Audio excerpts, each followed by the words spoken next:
أيام قليلة على انطلاق مباريات كأس الخليج للشباب، منتخبنا يستهل المشوار أمام صاحب الأرض والجمهور في مباراة كبيرة ومهمة بالنسبة إلى منتخبنا الذي راح يحظى بحضور جماهيري كبير. نتمنى تحقيق الفوز والتأهل على أقل تقدير إلى المربع الذهبي، ومن ثم التفكير في البطولة. الدقيقة 40 ما زالت مشاهدينا الجماهير الكرام، اليمنية 5 دقائق تحتفل متبقية، هذه بفوز فرصة منتخبنا على المنتخب البحريني بعد أكثر من 20 عاما من المشاركة دون تحقيق أي لصالح فوز. المنتخب لذلك نتمنى اليمني. أن يكون ناصر منتخبنا الجحوشي الناشئين يسجل والشباب الآن سواء ويكتب بوابة الخير التاريخ، والسعادة يسجل إلى الكرة اليمنية. الآن فاتوا هذا ويكتب الفوز. التاريخ. لمن كل هذه القناديل تضوي؟ لمن وهذه المواويل في العرس تجدو؟ لمن هل الأرض عاد لها ذيزا فعاد الزمان، فعاد الزمان وعادت عدن؟ لمن لأجل اليمن عاد اللاعب الرائع اليوم، سجل هو الكبير ناصر الجحوشي لكي يسجل كرة رائعة وأسكنها بطريقة نعم غالطت الحارس الرائع السيد محمد جعفر، لكن المنتخب اليمني يتصدر المشهد في الشوط الأول. هذه الإعادة وهذه الكرة التي أسكنت في شباك الحارس السيد محمد جعفر لكي تعلن تقدم. ممدوح عجاج اللي يدخل في هذه اللحظات، لكن فرصة خطيرة، جول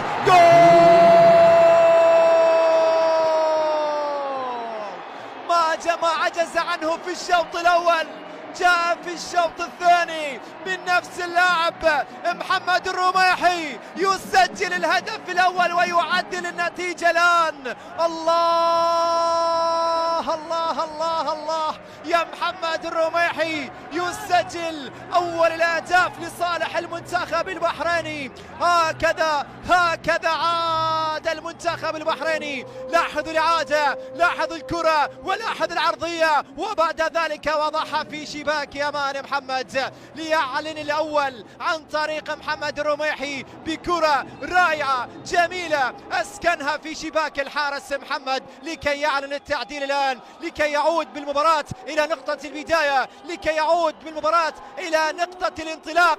فتلعب الآن لصالح المنتخب اليمني. هذه كرة تسديدة خطيرة، الله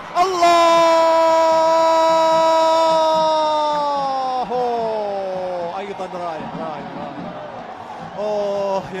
يا راية وتسلل، راية وتسلل في الكرة الماضية.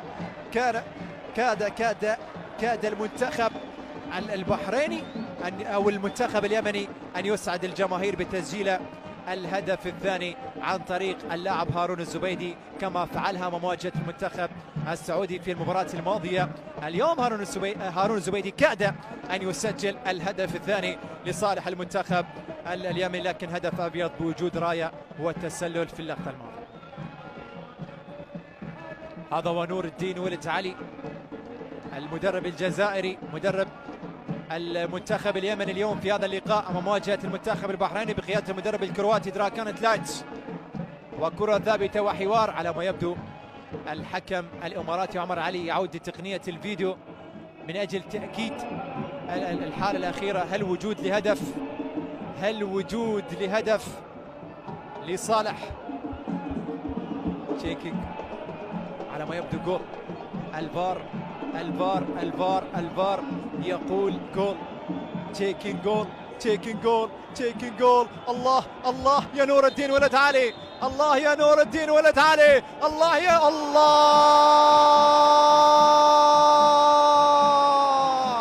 اكتبوا التاريخ يا المنتخب اليمني. الله الله الله الله.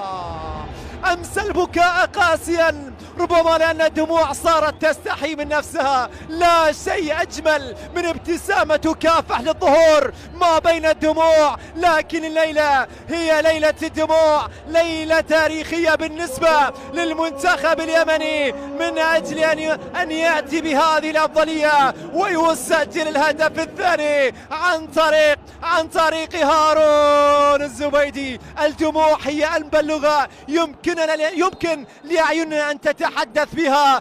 نعم قد تبدو دموع الانتصار وقد تبدو دموع لصناعة التاريخ بعد نهاية هذا اللقاء.